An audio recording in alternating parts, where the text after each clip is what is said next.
नमस्कार विद्यार्थी मित्रों। धोरण 11 सायन्स जीव विज्ञान ना 8मा चेप्टर में बीजा लेक्चर में हूँ केतन ठाकोर फरी एक वखत आप सौनु हार्दिक स्वागत करूँ छूँ। मित्रों, गया लेक्चरनी अंदर आपणे कोष ए शुं छे, कोषना प्रकारो कया छे, कोषवाद शुं छे, तो एनी विस्तृत चर्चा करी हती। हवे आजे एक एवो ज अगत्यनो टॉपिक के जे छे जेनुं नाम छे कोषनुं विहंगावलोकन, ए तरफ आगळ वधीए। तो मित्रों, विहंगावलोकन एटले शुं? तो विहंगावलोकननो अर्थ एवो थाय छे के उपर तरफथी दृष्टि करवी, उपर उपर जोई लेवुं एम। तो अहीं आगळ आपणे एवा कोषनी वात करवानी छे के आदिकोष केंद्री शुं छे, सुकोष केंद्री शुं छे, एनी वातो अहीं केटलीक जोवाना छे। तो शरूआत करीए के लाक्षणिक वनस्पति कोष, लाक्षणिक वानस्पतिक कोष એટલે કે વનસ્પતિઓનો કોષ, એનો જો તમારે અભ્યાસ કરવો હોય તો ડુંગળીના કોષનો આપણે અભ્યાસ કરી શકીએ છીએ। મિત્રો, અગાઉના ધોરણની અંદર તમને ક્યારેક શિક્ષકે, વિજ્ઞાનના શિક્ષકે તમને આ બતાવ્યું પણ હશે, બરાબર છે? એ રીતે લાક્ષણિક જો પ્રાણી કોષનો અભ્યાસ તમારે કરવો હોય તો તમે ગાલના કોષનો અભ્યાસ કરી શકો છો। હવે મિત્રો, તમને ખબર છે કે ડુંગળી જે છે એનું અધિસ્તર જે તમારે એને ઝડપથી ફાડવાનું અને જે એની ઉપર પાતળું સ્તર આવે એ પાતળા સ્તરને તમે માઇક્રોસ્કોપમાં જુઓ તો ખાના જેવી રચના જોવા મળે છે, જેને આપણે ડુંગળીનો કોષ કહીએ છીએ। એ રીતે મનુષ્યનો જે આપણો ગાલ હોય એની અંદરથી તમે કોષનો નમૂનો લો અને પછી એને માઇક્રોસ્કોપમાં જુઓ તો એ ગાલના કોષ એ લાક્ષણિક પ્રાણી કોષનું ઉદાહરણ પૂરું પાડે છે। હવે મિત્રો, જ્યારે તમે આ લાક્ષણિક વાનસ્પતિક કોષ એટલે કે ડુંગળીનો જે કંઈ કોષ છે, ડુંગળીનો જે કોષ છે, તો એની સૌથી બહારનું સ્તર, સૌથી જે બહારનું સ્તર છે એ છે કોષ દિવાલ। દાખલા તરીકે મિત્રો આપણે વાત કરીએ તો આ એક ડુંગળીનો કોષ છે, બરાબર છે? વચ્ચે કોષ કેન્દ્ર છે અને આજુબાજુ એક વધારાનું આવરણ છે જેને આપણે કોષ દિવાલ કહીએ છીએ। હવે આ જે કોષ દિવાલ જે છે, આ કોષ દિવાલ જે છે એ કોષ રસ સ્તરને, કોષ રસ સ્તર અથવા કોષ રસ પટલને આવરતું હોય છે, બરાબર છે?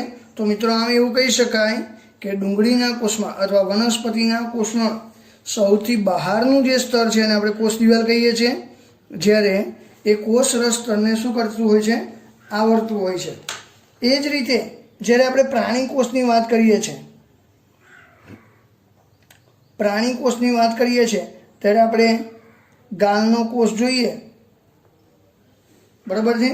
તો ગાલના કોષનું સૌથી બહારનું સ્તર, દાખલા તરીકે મનુષ્યનો ગાલનો કોષ છે, એનું વચ્ચે કોષ કેન્દ્ર છે, તો જે સૌથી બહારનું સ્તર છે એ છે કોષરસ સ્તર અથવા કોષરસ પટલ, જેને આપણે કહીએ છીએ। તો મિત્રો, અહીં તમે જોઈ શકો છો કે અહીં જે સૌથી બહારનું જે સ્તર છે, સૌથી બહારનું જે સ્તર છે એ છે કોષરસ સ્તર, બરાબર છે? મિત્રો, યાદ રાખીએ કે પ્રાણી કોષની અંદર ક્યારેય પણ કોષ દિવાલ હોતી નથી। ત્યારબાદ વાત કરીએ કે આ જે વનસ્પતિક કોષ છે અથવા પ્રાણી કોષ છે, તો એની અંદર સઘન પટલયુક્ત સંરચના જોવા મળે છે, બરાબર છે? પટલયુક્ત એટલે કે પડદામય રચના જોવા મળે છે, પટલયુક્ત રચના જોવા મળે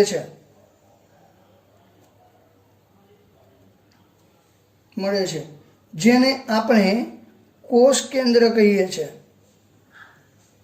શું કહે છે મિત્રો? કોષ કેન્દ્ર. યાદ રાખીએ, વનસ્પતિ કોષ હોય કે પ્રાણી કોષ હોય તો એના મધ્ય ભાગમાં બરાબર છે એક પટલયુક્ત સંરચના જોવા મળે છે, જેને આપણે શું કહીએ છીએ? કોષ કેન્દ્ર કહીએ છીએ.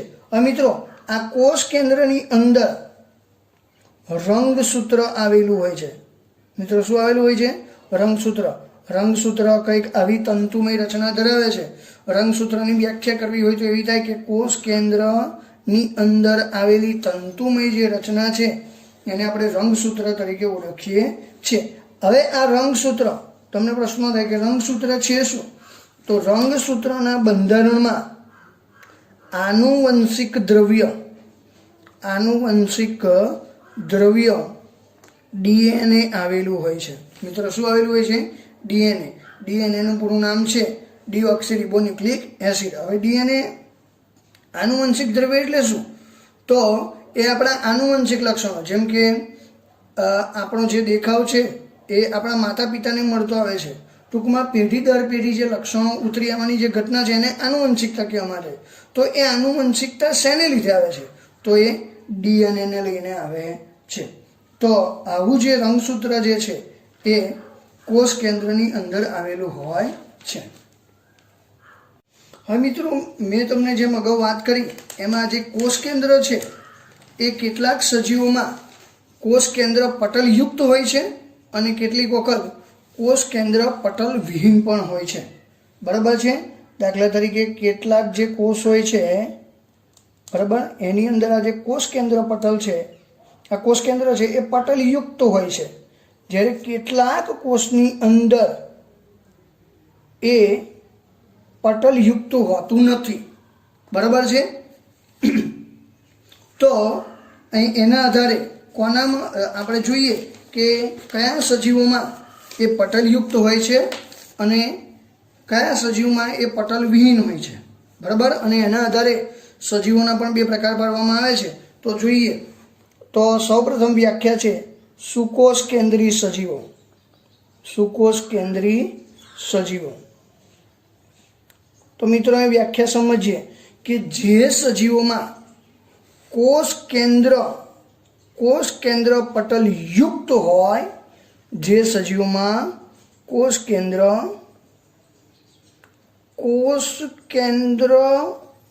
પટલયુક્ત હોય, શબ્દ સમજો મિત્રો, કોષ કેન્દ્ર પટલયુક્ત હોય તો તેને સુકોષ કેન્દ્રી સજીવો કહેવામાં આવે છે. બરાબર છે? અને બીજી જે વ્યાખ્યા છે આદિકોષ કેન્દ્રી કોષ અથવા આદિકોષ કેન્દ્રી સજીવો. તો જે સજીવોમાં કોષ કેન્દ્ર પટલ વિહીન હોય છે. કેવા હોય છે મિત્રો? આ એમનું જે કોષ કેન્દ્ર હોય છે એ કોષ કેન્દ્ર પટલ વિહીન, એટલે કે એની આજુબાજુ કોઈ પડદાયુક્ત રચના આવેલી હોતી નથી. તો એવા સજીવોને આપણે આદિકોષ કેન્દ્રી સજીવો કહેવામાં આવે છે. મિત્રો ખાસ યાદ રાખીએ, સુકોષ કેન્દ્રી સજીવો અને આદિકોષ કેન્દ્રી સજીવો. મિત્રો જ્યારે આપણે કોષ જીવ વિજ્ઞાન ભણતા હોય ત્યારે મુખ્ય પાયાની બાબત જો કોઈ હોય તો આ સુકોષ કેન્દ્રી સજીવો અને આદિકોષ કેન્દ્રી સજીવોની વ્યાખ્યા છે. તો ખાસ યાદ રાખીએ કે જે સજીવોમાં કોષ કેન્દ્ર પટલયુક્ત હોય તો એવા સજીવોને સુકોષ કેન્દ્રી સજીવો કહેવામાં આવે છે. અને જે સજીવોમાં કોષ કેન્દ્ર પટલ વિહીન હોય છે તો એવા સજીવોને આપણે આદિકોષ કેન્દ્રી સજીવો કહેવામાં આવે છે. સુકોષ કેન્દ્રી સજીવોને આપણે અંગ્રેજીમાં યુકેરિયોટિક પણ કહીએ છીએ. યુકેરિયોટિક સજીવો પણ કહીએ છીએ અને કોષની યુકેરિયોટિક કોષ અથવા યુકેરિયોટિક સેલ પણ કહેવામાં આવે છે. જ્યારે આદિકોષ કેન્દ્રી સજીવોને પ્રોકેરિયોટિક સજીવો અને જે કોષ છે એને પ્રોકેરિયોટિક સેલ અથવા પ્રોકેરિયોટિક કોષ પણ કહેવામાં આવે છે. મિત્રો યાદ રાખીએ, ફરીથી સુકોષ કેન્દ્રીય સજીવોને શું કહીશું આપણે? યુકેરિયોટિક સજીવો. જ્યારે આદિકોષ કેન્દ્રીય સજીવોને શું કહીશું? પ્રોકેરિયોટિક સજીવો. બરાબર છે. હવે જે સુકોષ કેન્દ્રીય સજીવો અથવા યુકેરિયોટિક સજીવો એના ઉદાહરણ કયા છે? તો બધા જ ઉચ્ચ કક્ષાના સજીવો, બધા જ ઉચ્ચ કક્ષાના સજીવો. તો એમાં આપણે વનસ્પતિઓ છે, પ્રાણીઓ છે, બરાબર છે. આવા બધા જે સજીવો છે એને આપણે શું કહીએ છીએ? સુકોષ કેન્દ્રીય સજીવો. એ રીતે આદિકોષ કેન્દ્રીયમાં કોણ આવશે? તો પ્રોકેરિયોટિક, એટલે કે જે નીચલી કક્ષાના સજીવો છે, નીચલી કક્ષાના, બરાબર છે. તો એની અંદર ખાસ કરીને જે બેક્ટેરિયા છે, બરાબર છે, આપણે લખીએ બેક્ટેરિયા છે, પછી પ્લુરો ન્યુમોનિયા લાઇક ઓર્ગેનિઝમ, બરાબર છે, પછી માઇકોપ્લાઝમા છે, નીલહરિત લીલ છે. તો એ બધાની વાતો હમણાં હું આગળ કરવાનો છું, એટલે આપણે બધા જ ઉદાહરણ લખતા નથી, પણ ખાસ યાદ રાખીએ. હવે જોઈએ મિત્રો કે બંને કોષ એટલે કે સુકોષ કેન્દ્રીય કોષ, સુકોષ કેન્દ્રીય કોષ અને આદિકોષ કેન્દ્રીય કોષ, બરાબર છે, આ બંનેમાં અર્ધ તરલ આધારક ભાગ, અર્ધ તરલ આધારક ભાગ, અર્ધ તરલ એટલે કે જેલી જેવું કહેવાય, બરાબર છે. તો આદિકોષ કેન્દ્રીય સજીવોમાં અહીં આગળ અને સુકોષ કેન્દ્રીય સજીવોમાં અહીં આગળ, બરાબર. જે ભાગ જોવા મળે છે એને આપણે શું કહીએ છીએ? કોષ રસ. આમે આગળનો જે લેક્ચર થઈ ગયો એની અંદર મેં તમને વાત કરી હતી કે કોઈ પણ કોષ હોય તો એની અંદર મુખ્ય 3 ભાગ હોય છે. સૌથી બહારનો જે ભાગ છે એને કોષરસ સ્તર કહેવાય, અંદરનો જે વચ્ચેનો ભાગ છે એને કોષ કેન્દ્ર કહેવાય, અને વચ્ચેનો જે મધ્ય ભાગ છે કે જે જેલી જેવું આવરણ, જેલી જેવું પ્રવાહી ધરાવે છે, જેને આપણે કોષ રસ કહીએ છીએ. મિત્રો, કોષ રસને બીજી ભાષામાં જીવરસ પણ કહેવામાં આવે છે. શું કહેવામાં આવે છે મિત્રો? જીવરસ. હવે આ જે કોષ રસ અથવા જીવરસ છે એ શું કરે છે? કોષનું કદ રોકે છે, કોષનું કદ રોકે છે. એટલે કે જેટલો કોષ રસ વધારે એટલો કોષ વધારે મોટો, અને જેટલો ઓછો એટલું કદ નાનું હોઈ શકે છે. હવે મિત્રો તમને એવો પ્રશ્ન થાય કે કોષ રસ જે છે એનું કાર્ય શું? બરાબર છે. તો કોષ રસના કાર્યની વાત કરીએ તો એ વનસ્પતિ કોષ હોય કે પ્રાણી કોષ હોય, બરાબર, જે પણ કોષ હોય, તો એની અંદર જે કંઈ કોષીય પ્રક્રિયાઓ થાય છે, કોષીય પ્રક્રિયાઓ થાય છે, તો એ જે પ્રક્રિયાઓ માટેનું મુખ્ય સ્થાન છે, પ્રક્રિયાઓ માટેનું મુખ્ય સ્થાન કોણ પૂરું પાડે છે? તો એ છે કોષરસ, બરાબર છે. એની અંદર કઈ કઈ બધી પ્રક્રિયાઓ થવાની છે એ આપણે જેમ જેમ આગળ ભણતા જઈશું એમ વધારે આપણને ખ્યાલ આવશે, પણ અત્યારે યાદ રાખીએ. ઉપરાંત કોષને જીવંત રાખવા માટે, કોષને જીવંત રાખવા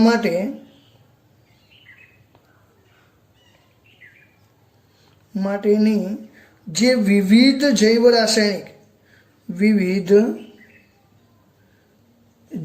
રાસાયણિક પ્રક્રિયાઓ પણ કોષ રસમાં થાય છે. મિત્રો, મુખ્ય 2 કાર્યોની આપણે ચર્ચા કરી. એક તો કોષીય પ્રક્રિયા એટલે કે જે કોષની અંદર જે કંઈ પ્રક્રિયાઓ થવાની છે, અને બીજું કોષને જીવતો રાખવા માટે, બરાબર, જે વિવિધ જૈવ રાસાયણિક પ્રક્રિયાઓ થાય છે એ બંને માટેનું સ્થાન કોણ પૂરું પાડે છે? તો એ છે કોષ રસ. તો આ જે કંઈ બધી વાતો થઈ એ આપણે કોષ રસનું વિહંગાવલોકન. હવે મિત્રો આગળ જોઈએ કે અંગિકાઓ, બરાબર છે. હવે આ કોષ રસની અંદર શું હોય? ખાલી પાણી જેવો ભાગ જ હોય? ના, એની અંદર વિવિધ પ્રકારની પટલમય રચનાઓ આવેલી હોય છે, એને આપણે અંગિકાઓ કહીએ છીએ. તો અંગિકાઓની વાત કરીએ, વ્યાખ્યા કરીએ તો સુકોષ કેન્દ્રીય કોષમાં, મિત્રો એ સમજજો કે હું બંને કોષની વાત નથી કરતો, ફક્ત સુકોષ કેન્દ્રીય કોષની વાત કરું છું. સુકોષ કેન્દ્રીય કોષમાં કોષ કેન્દ્ર ઉપરાંત, કોષ કેન્દ્ર તો છે જ, હવે એ કોષ કેન્દ્ર કેવું છે? તો કોષ કેન્દ્ર પટલયુક્ત છે, હા કે ના? બરાબર છે. તો કોષ કેન્દ્ર પટલયુક્ત તો છે જ, પણ એની સાથે સાથે બીજી પણ પટલમય સંરચનાઓ જોવા મળે છે. બીજી પણ પટલમય સંરચનાઓ જોવા મળે છે, જેને આપણે શું કહીએ છીએ? અંગિકાઓ તરીકે ઓળખીએ છીએ. ફરીથી મિત્રો, કે સુકોષ કેન્દ્રી સજીવોમાં અથવા સુકોષ કેન્દ્રી કોષમાં કોષ કેન્દ્ર, બરાબર, કે જે કોષ કેન્દ્ર, એનું જે કોષ કેન્દ્ર છે એ કોષ કેન્દ્ર પટલયુક્ત છે, બરાબર છે. આપણે લખીએ પટલયુક્ત છે. તો એ પટલયુક્ત સિવાય બીજી પણ પટલમય સંરચનાઓ એના કોષ રસમાં આવેલી હોય છે, એટલે કે પટલમય રચનાઓ આવેલી હોય છે, જેને આપણે અંગિકાઓ તરીકે ઓળખીએ છીએ. મિત્રો યાદ રાખીએ કે આ બધી જ અંગિકાઓ એ કોષરસમાં આવેલી હોય છે. હવે આપણે યાદી બનાવીએ, બરાબર છે, કે આવી કઈ કઈ અંગિકાઓ છે. તો પહેલામાં પહેલી છે અંતઃકોષરસ જાળ. મિત્રો કઈ છે? અંતઃકોષરસ જાળ. બીજું છે ગોલ્ગી કાય. ત્રીજા નંબરે છે લાઇસોજોમ્સ. ચોથા નંબરે છે કણાભસૂત્ર. પાંચમા નંબરે છે સૂક્ષ્મકાય અને છઠ્ઠા નંબરે છે રસધનીઓ. ફરીથી મિત્રો, જે પટલમય સંરચના અથવા પટલમય અંગિકાઓ છે તો એ કઈ કઈ છે? અંતઃકોષરસ જાળ, ગોલ્ગી કાય, લાઇસોઝોમ્સ, કણાભસૂત્ર, સૂક્ષ્મકાય અને રસધનીઓ, બરાબર છે. હવે મિત્રો ખાસ યાદ રાખીએ કે આ બધી જે છે એ ફક્ત અને ફક્ત સુકોષ કેન્દ્રી કોષમાં જ જોવા મળે છે.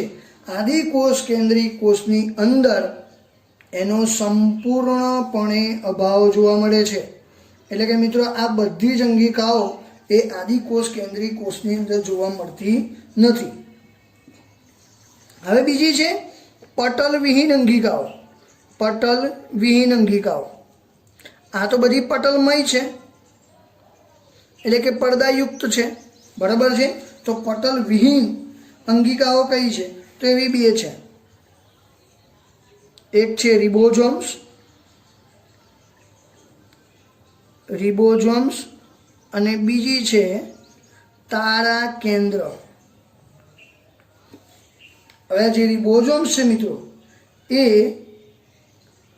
સુકોષ કેન્દ્રી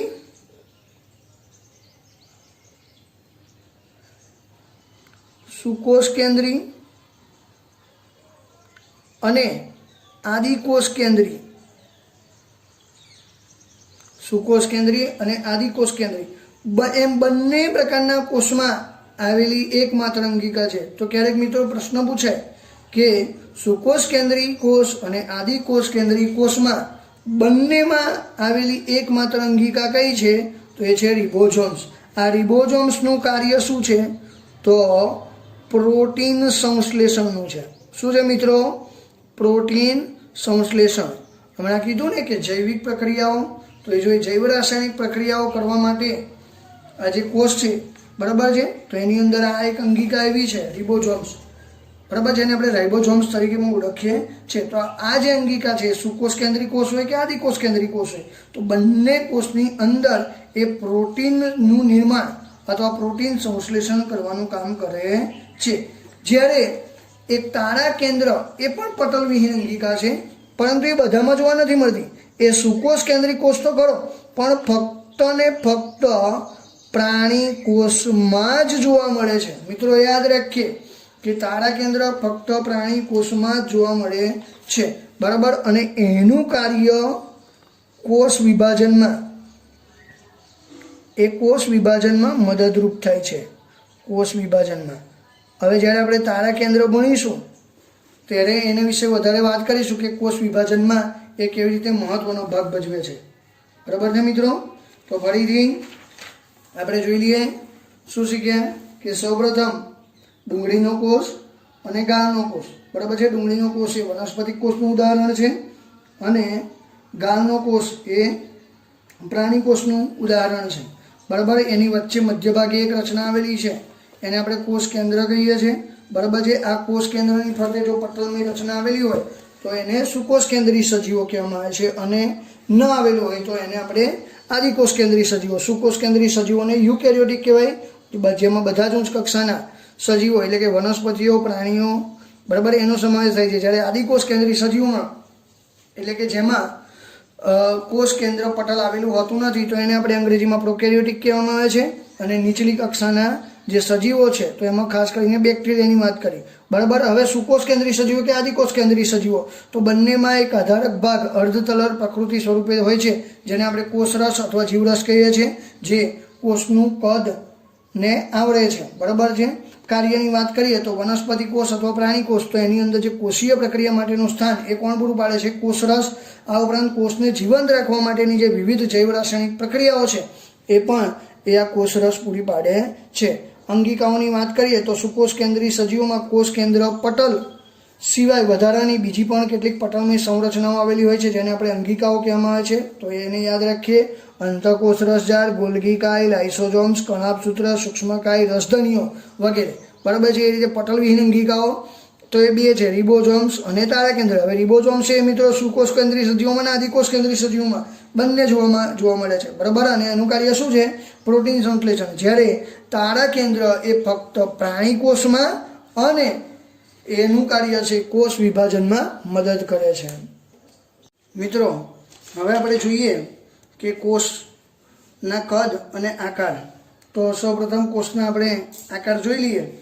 તો અહીં તમે જોઈ શકો છો કે કોષના વિવિધ આકારની અંદર સૌપ્રથમ જે આકાર છે એ ગોળ અથવા દ્વિઅંતર ગોળ, બરાબર છે. તો એમાં રક્તકણનું ઉદાહરણ આપીને તમને સમજાવવામાં આવ્યું છે કે અહીં તમે ગોળ પણ જોઈ શકો છો ને દ્વિઅંતર ગોળ, બરાબર છે. ત્યારબાદ બીજો જે આકાર છે અમીબોઇડ. અમીબોઇડ એટલે કે અમીબા આકાર, બરાબર છે, અસ્તવ્યસ્ત આકારનો. તો એ છે શ્વેતકણ. ત્યારબાદ ત્રીજા પ્રકારના જે કોષો છે એ લાંબા, સાંકડા અને સ્તંભાકારના. મિત્રો યાદ રાખીએ, કદમાં લંબાઈમાં પણ છે, પછી સાંકડા છે, પહોળાઈમાં એટલા બધા નથી, અને થાંભલા જેવા હોવાથી એને આપણે સ્તંભાકારના કહીએ છીએ. તો એનું ઉદાહરણ છે સ્તંભીય અધિચ્છદીય કોષો. ત્યારબાદ છે ચેતાકોષ, બરાબર છે. તો અહીં તારા આકારનો પૂંછડી જેવો આ જે કોષ દેખાય છે એને આપણે ચેતાકોષ કહીએ છીએ. અને ત્યારબાદ જલવાહિની, તમે જુઓ છો કે નલિકા આકાર પણ કોષ હોઈ શકે છે. અને છેલ્લે ગોળાકાર અથવા ઈંડાકાર અથવા અંડાકાર પણ તમે કહી શકો છો. તો એ પ્રકારના પણ જે મધ્યપર્ણ પેશીના જે કોષો છે એ આ રીતના જોવા મળે છે. આપણે જોઈએ મધ્યપર્ણના પેશીના કોષો અહીં લખી દઈએ, બરાબર છે. મધ્યપર્ણ પેશીના કોષો. ત્યારબાદ આ જે જલવાહિનીના જે કોષો છે એ લંબાયેલા છે, એકદમ લંબાયેલા કોષો. ચેતાકોષો જે છે એ છે શાખિત અને લાંબા છે, શાખિત અને લાંબા. તો આ રીતે મિત્રો તમે જોઈ શકો છો કે કેટલાક ગોળ છે, કેટલાક દ્વિઅંતર ગોળ છે, કેટલાક અમીબોઇડ આકાર છે, અમીબા જેવા, બરાબર, શ્વેતકણ છે.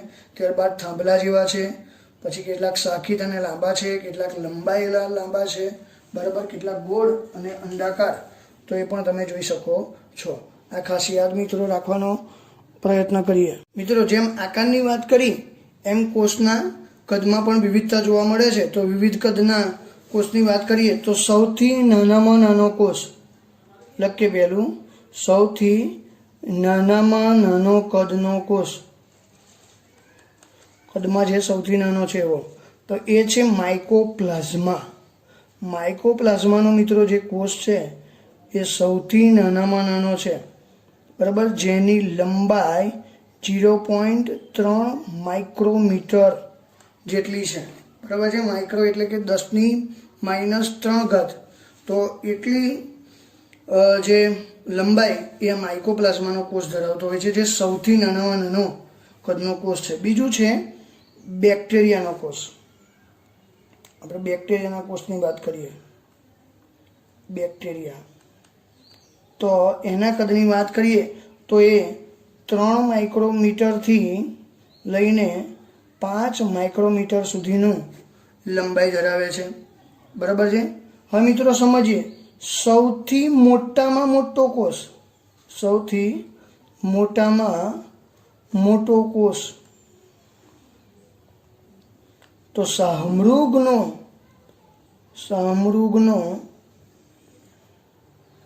અંડકોષ એ સૌથી મોટામાં મોટો કોષ છે. મિત્રો ખાસ યાદ રાખીએ સૌથી નાનામાં નાનો કયો છે? માઇક્રોપ્લાઝ્મા. અને સૌથી મોટામાં મોટો છે એ શાહમૃગનો અંડકોષ છે.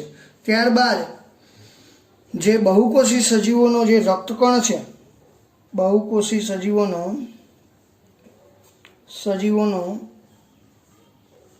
જે રક્તકણ છે એની વાત કરીએ તો એ 7.0 માઇક્રોમીટરનો વ્યાસ ધરાવે છે. બરાબર છે. ત્યારબાદ સૌથી લાંબો જે પ્રાણી કોષ છે, સૌથી લાંબો જે પ્રાણી કોષ છે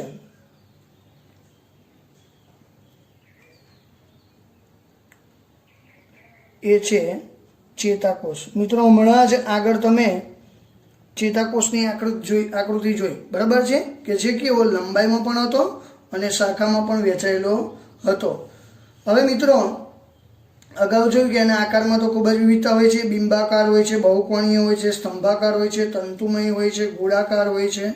અને મિત્રો આ જે તમને ખબર છે કે જેમ એના કદમાં વિવિધતા જોવા મળે છે, આકારમાં વિવિધતા જોવા મળે છે, એમ આ દરેકે દરેક કોષના કાર્યમાં પણ વિવિધતા જોવા મળે છે. આ દરેક પ્રકારના જે કોષો છે એના કાર્યોમાં પણ વિવિધતા જોવા મળે છે. મિત્રો હવે પછીનો જે મુદ્દો છે અથવા ટોપિક છે એ છે આદિકોષ કેન્દ્રી કોષ. હવે મિત્રો આપણે આદિકોષ કેન્દ્રી કોષની સંરચના ભણવા જઈ રહ્યા છે.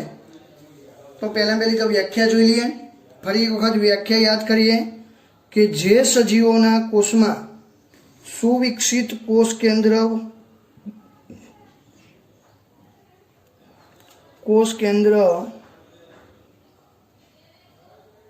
પટલ આવેલું હોતું નથી.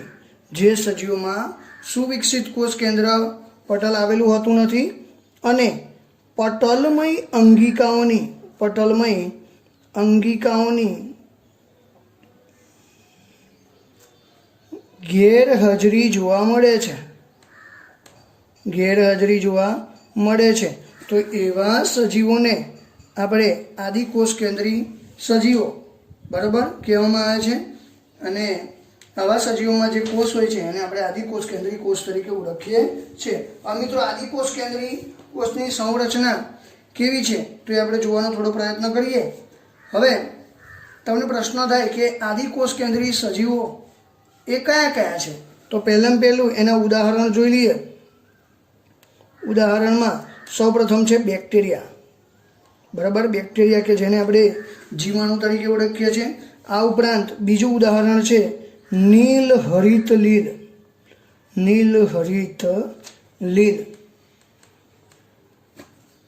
જેને આપણે બ્લુ ગ્રીન આલ્ગી એટલે કે BGA તરીકે પણ ઓળખીએ છીએ.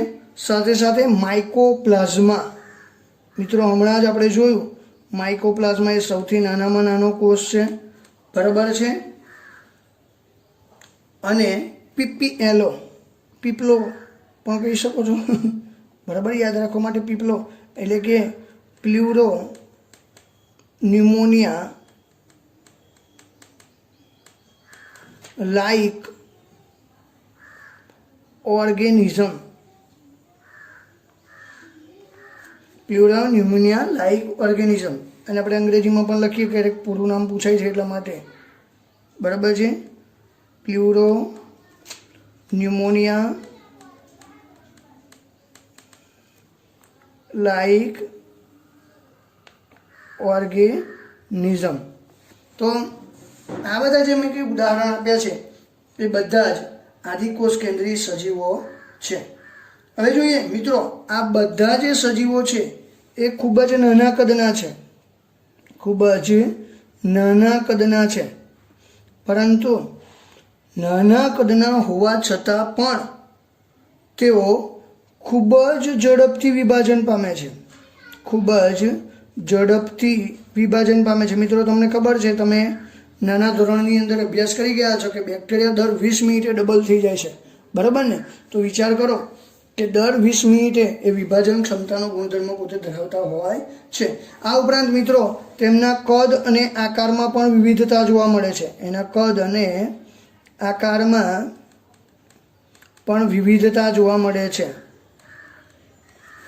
વિવિધતા જોવા મળે છે, બરાબર છે. હવે જેમ કે હું તમને ઉદાહરણ આપું કે જે બેક્ટેરિયા છે એને આપણે 4 મુખ્ય ભાગમાં વહેંચીએ છીએ. જે બેક્ટેરિયા છે એને મુખ્ય 4 વિભાગમાં વહેંચીએ છીએ, બરાબર છે. હવે કયા કયા? તો પહેલો છે બેસિલસ બેક્ટેરિયા, બરાબર છે. બેસિલસને ગુજરાતીમાં દંડાણુ પણ કહેવામાં આવે છે. એટલે કે દંડ આકારના જે બેક્ટેરિયા છે, બરાબર છે, એક આ પ્રકારના બેક્ટેરિયા હશે. તો આવા દંડાણુ જે બેક્ટેરિયા છે એને આપણે બેસિલસ તરીકે ઓળખીએ છીએ. ત્યારબાદ બીજા જે બેક્ટેરિયા છે એ કોકસ છે. બીજા જે છે એ છે કોકસ. કોકસનું ગુજરાતી થાય છે ગોળાકાર, બરાબર છે, ગોળ આકારના. તો આવા જે કે બેક્ટેરિયા છે એને આપણે ગોળાકાર અથવા કોકસ તરીકે ઓળખીએ છીએ. ત્રીજા નંબરના જે બેક્ટેરિયા છે એ છે વિબ્રિયો. બરાબર, વિબ્રિયો એટલે કે કોમા આકાર. કોમા આકાર આપણે જેને કહીએ છીએ ને, અવતરણ ચિહ્ન જેને ગુજરાતીમાં કહીએ છીએ એ રીતના. તો આ પ્રકારના બેક્ટેરિયા હોય છે. અને અંતિમ જે આકાર જે છે એને આપણે કહીએ છીએ સ્પિરિલિયમ અથવા સ્પાઇરિલિયમ તરીકે પણ ઓળખીએ છીએ. સ્પાઇરિલિયમ, બરાબર, જેને આપણે ગુજરાતીમાં સર્પાકાર પણ કહી શકીએ છીએ. સર્પાકાર આ પ્રકારના પણ જોવા મળે છે. તો મિત્રો ફરીથી બેક્ટેરિયા જે છે એ 4 આકારમાં મેં તમને કીધા. પહેલા છે બેસિલસ એટલે દંડાણુ, બીજા છે કોકસ એટલે કે ગોળાકાર, ત્રીજા છે વિબ્રિયો એટલે કે કોમા આકાર, અને ચોથા છે સ્પિરિલિયમ. તો આ પણ ખાસ યાદ રાખવાનો આપણે પ્રયત્ન કરીએ. મિત્રો આપણે યાદ રાખીએ કે આદિકોષ કેન્દ્રી જે કોષો છે, આદિકોષ કેન્દ્રી જે કોષો છે તો એની જે રચના છે અને કાર્ય જે છે, બરાબર છે, એના રચના અને કાર્ય એ બંને સરખા છે, બરાબર છે. જો યાદ રાખીએ કે આ બંને કેવા છે? સરખા છે. જ્યારે એના જે આકાર છે કેવા છે? વિભિન્ન છે, જુદા જુદા છે. હમણાં આપણે જોયા ને કે જુદા જુદા આકારના હોવા છતાં પણ એની જે રચના અને જે કાર્યો છે એ આપણને એક સરખા જોવા મળે છે. હવે જુઓ, દાખલા તરીકે મિત્રો અહીં હું એક વાત કરું કે દાખલા તરીકે આવો કોઈક એક બેક્ટેરિયાનો આપણે કોષ દોરીએ, બરાબર છે. તો યાદ રાખીએ કે અહીં આગળ આપણે નાનું ઊંધું કોષ કેન્દ્ર બતાવીએ, બરાબર છે.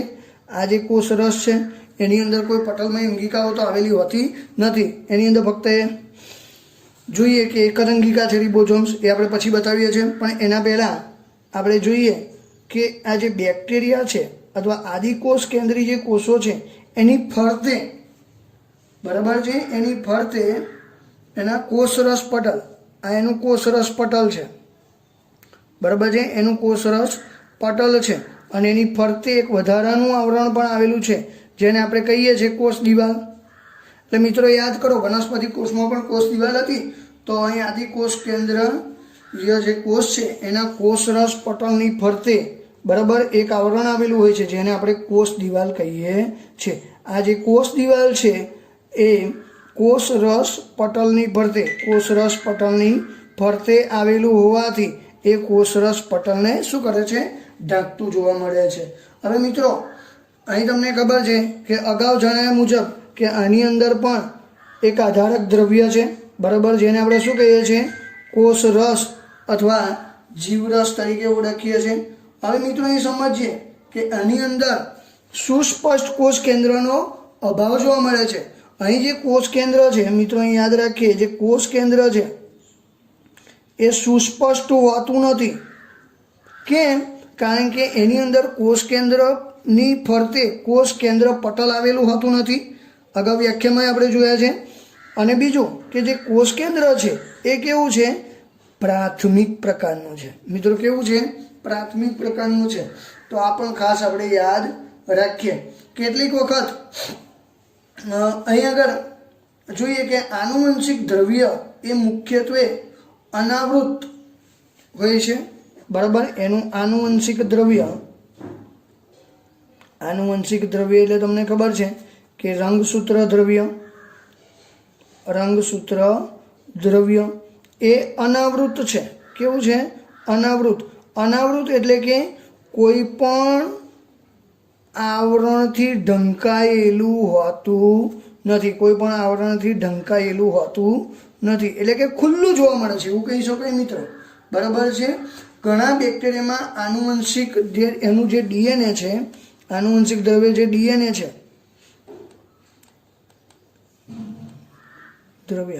આ જે ડીએનએ છે, આપણે અગાઉ જોયું ને કે આનુવંશિક દ્રવ્ય એટલે ડીએનએ છે, એ તો છે જ. બરાબર છે? એ તો છે જ. હવે આ જે ડીએનએ છે એના કરતાં પણ એક વધારાનું બરાબર છે એકલ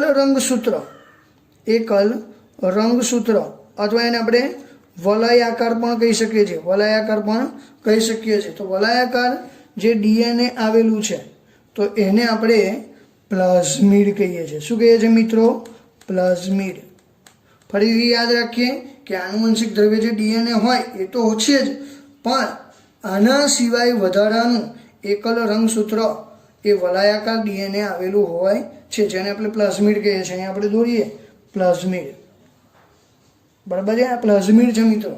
અહીંયા આગળ એની અંદર અહીંયા આગળ જે કોષ કેન્દ્ર છે એની અંદર ફરતે એક જે એનું પોતાનું ડીએનએ આમ તંતુમય આવેલું જ હશે. બરાબર છે? પણ આ જે વધારાનું જે ડીએનએ છે એને આપણે પ્લાઝમિડ કહીએ છીએ. શું કહીએ છીએ મિત્રો? પ્લાઝમિડ તરીકે ઓળખીએ છીએ. તો ખાસ યાદ રાખીએ કે પ્લાઝમિડ છે એ બેક્ટેરિયલ કોષમાં જોવા મળતું વધારાનું ડીએનએ છે. હવે આ જે પ્લાઝમિડ ડીએનએ છે એ પ્રતિજૈવિક સામે અવરોધ પૂરો પાડે છે. બરાબર છે? જે એન્ટીબાયોટિક છે એની સામે એ પોતે અવરોધ પૂરો પાડે છે. ખાસ કરીને યાદ રાખીએ કે કોષ કેન્દ્ર પટલ એ મિત્રો અહીં આગળ જોવા મળતું નથી. એ ફક્ત સુકોષ કેન્દ્રી સજીવોમાં જ જોવા મળે છે. મિત્રોની વાત કરી હતી એમ એક જ એવી એક અંગિકા જોવા મળે છે જેને આપણે શું કહીએ છીએ?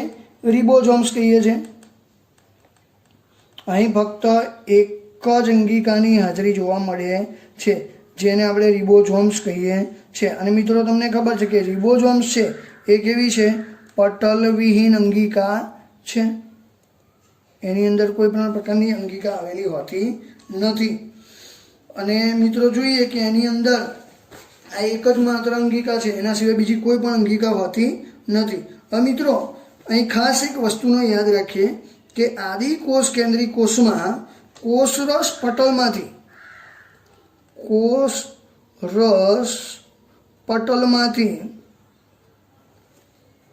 વિભાજિત થયેલી વિશિષ્ટ રચનાને મેસોઝોમ્સ તરીકે ઓળખવામાં આવે છે. તો મિત્રો જો આ કોષરસ પટલ છે એમાં કેટલીક વખત વિભાજિત આવી જે રચના હોય છે એને આપણે મેસોઝોમ્સ કહીએ છીએ. શું કહીએ છીએ મિત્રો?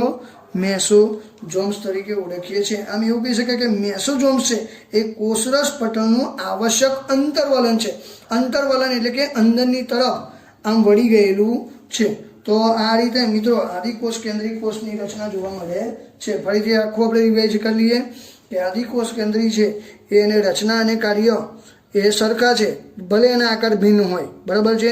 એની ફરતે કોષરસ પટલની ફરતે જે આવરણ આવેલું હોય છે એને આપણે કોષ દિવાલ કહીએ છીએ. કોષ કેન્દ્ર એમાં સુસ્પષ્ટ જોવા મળતું નથી. બરાબર છે? સુસ્પષ્ટ જોવા મળતું નથી, અને હોય તો પણ એ કેવું છે, પ્રાથમિક પ્રકારનું હોય છે. આનુવંશિક દ્રવ્ય તરીકે રંગસૂત્ર દ્રવ્ય હોય છે જે અનાવૃત હોય છે, એટલે કે કોઈ પણ આવરણથી આવરિત હોતું નથી, એટલે કે ખુલ્લું છે. અહીં આનુવંશિક જે દ્રવ્ય છે ડીએનએ છે એ ઉપરાંત એક વધારાનું એકલ રંગસૂત્ર અથવા વલાયકાર ડીએનએ આવેલું છે જેને આપણે પ્લાઝમિડ કહીએ છીએ. આ પ્લાઝમિડ તમને ખબર છે કે એન્ટીબાયોટિક દ્રવ્ય અથવા પ્રતિજૈવિક દ્રવ્ય સામે એ પ્રતિરોધ પૂરો પાડે છે. એની વિશેષ વાતો આપણે ધોરણ 12 સાયન્સમાં જોઈશું. રિબોઝોમ્સ છે એની હાજરી જોવા મળે છે, કારણ કે રિબોઝોમ્સ છે એ મિત્રો પટલવિહીન અંગિકા છે અને કોષરસ પટલમાંથી વિભાજિત થયેલી એક વિશિષ્ટ રચનાને આપણે મેસોઝોમ્સ કહીએ છીએ. આ મેસોઝોમ્સ એ શું છે તો કોષરસ તલનું અથવા કોષરસ પટલનું શું છે, એક અંતર્વલન છે. મિત્રો હવે પછીના લેક્ચરની અંદર આપણે આદિકોષ કેન્દ્રી કોષના જે જટિલ કોષીય આવરણો છે તો એની વિશેષ વાતો કરીશું. ત્યાં સુધી મિત્રો આ દરેક વસ્તુને સમજવાનો પ્રયત્ન કરીએ અને યાદ રાખવાનો પ્રયત્ન કરીએ.